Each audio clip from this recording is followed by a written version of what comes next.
Hey guys, it's Victoria with Take the Lead. This is an instructional kind of how-to video for creating a nice and calm walk with your dog. I'm going to have examples of how I get my pack ready for a walk, how we exit the house and get ready to actually begin our walk, clip of while we're out on the walk, and then another clip of when we're back after the walk. Because a pack walk, or even just a walk with one dog, is more than just getting outside and being on the sidewalk. It starts inside the house. And it's all about energy. The way that your energy is to your dogs and the type of energy that you're getting from your dogs is probably the most important thing to determine if you're going to have a great walk or a horrendous walk. A lot of people, get dragged down the street by their dog, totally ignore their dog's barking at other dogs, other animals, trying to chase cars, bikes, and it's just a nightmare for a lot of people. And then there's plenty of people that have a nice walk too. My goal is to be able to help you create a foundation that will get you that lovely, relaxed walk that everybody wants. The biggest thing I would say would be the state of mind your dog is in, which would mean correcting any kind of nonsense before it starts. If you can nip that urge to want to bark or chase or pull you out the door even, if you start off from square one with total calmness, that will set you up for a better walk. A lot of it has to do with the tools that you're using when you're walking. Obviously, the relationship with your dog is the most important thing for having a successful walk.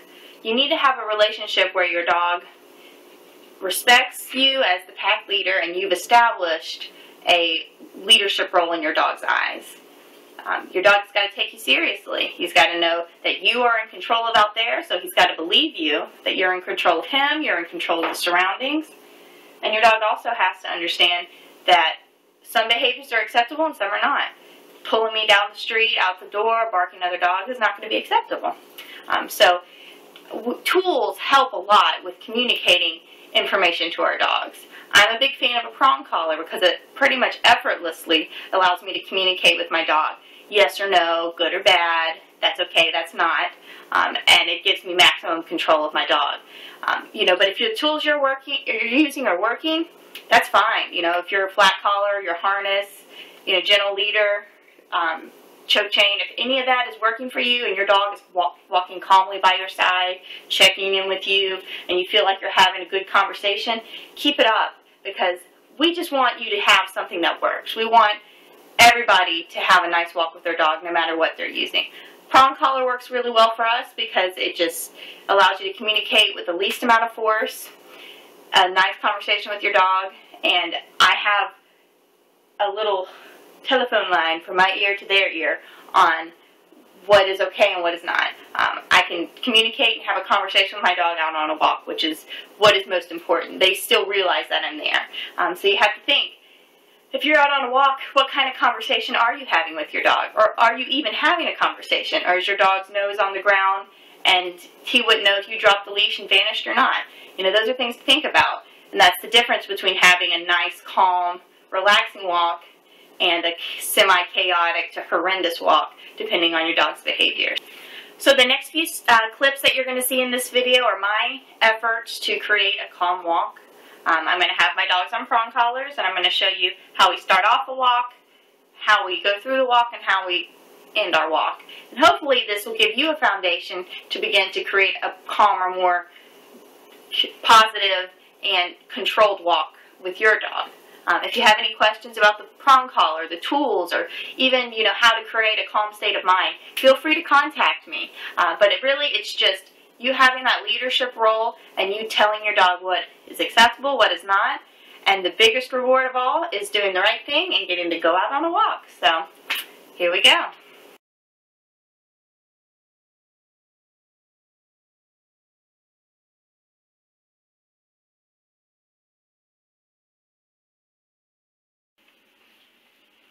So right now I want to take the time to demonstrate the proper way to get dogs ready for a walk.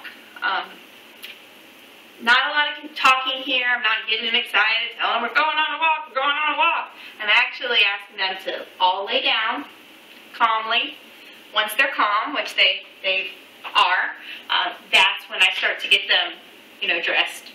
You don't want to put a collar or leash on an extremely excited dog, because a walk is a reward.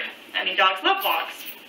And so with it being a reward, we want to make sure that our dogs understand what we're rewarding. So dogs laying calmly like this get you to go on a walk. Jumping around crazy, barking, whining, jumping all over me, chewing on the leash. Those are all really excitable behaviors that we may interpret as our dog is excited to go on a walk, but when we put the leash on and take him out the door like that, we're creating an extremely overexcited dog, and we're setting ourselves up to fail for a calm walk. So you want to make sure that your dog is relaxed before you even put the leash on him. It takes a little while at first, especially if your dog's usually really hyper. It'll take a little while to get to the point where they'll settle down, but you start, little by little. A little bit of calmness gets the leash put on.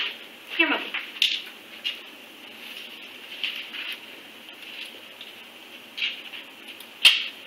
You'll notice I'm not really talking to them much. That's only because, there's really not much to say. Sit. I'm not trying to get them overexcited. I'm just trying to keep things as calm as possible. So, actually the talking I'm doing right now is pretty much the most talking they've heard during the leash, preparing ritual.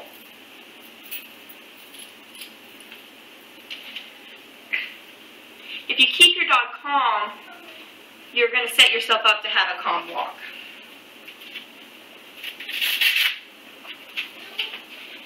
And they need to be able to stay calm while you get everybody ready.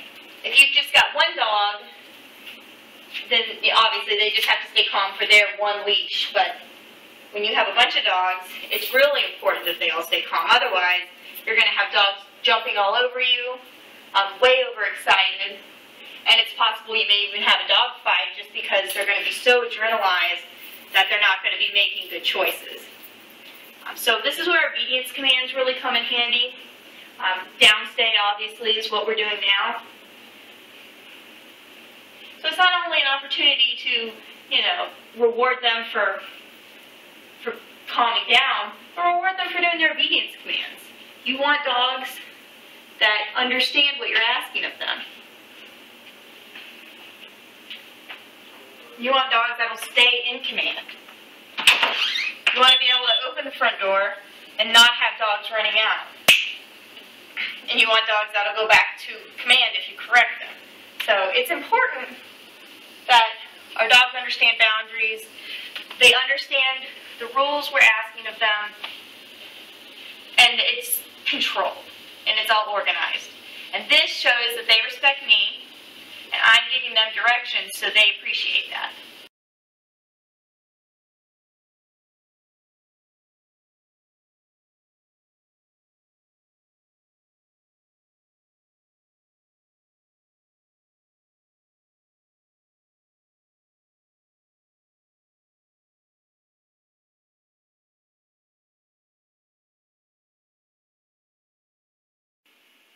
Hey, it's Victoria with Take the Lead.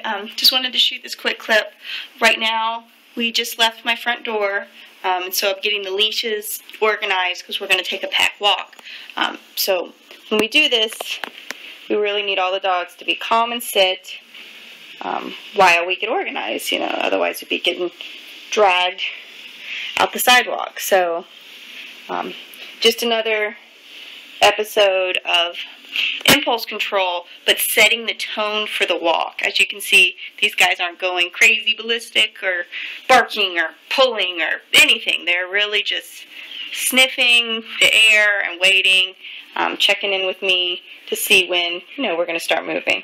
So this is what you really want when you start your walk. If your walk's not started off like this, your walk's probably going to be a real headache. So calmness before the walk, calmness during the walk. Hey guys, it's Victoria with Take the Lead. We're out on a pack walk. Zeke and Isabel, my three guys in the back. They've been doing really well. What I wanted to bring to light while we were out walking was to focus on how relaxed our leashes are. You know, prong collars on, but they're loose. I only give any pressure when I need to communicate with them. Same with these guys back here. And if you look at my hand, I mean, no leashes, you know, strapped up against my shoulders or anything, you know, wrapped tight around my arm and knots. Just, I'm holding it with just my fingertips. There's not much there. So strength and brute force is not what's keeping these dogs nice and organized. It's the state of mind, you know, the structure that we've set up for this walk, and the, you know, the mindset that the dogs are in. They're in a following mode, they're in pack mode, which is great, but we set that up, and that allows us to have multiple dogs at one time out, totally under control. So it's not about strength, it's about mental state of mind.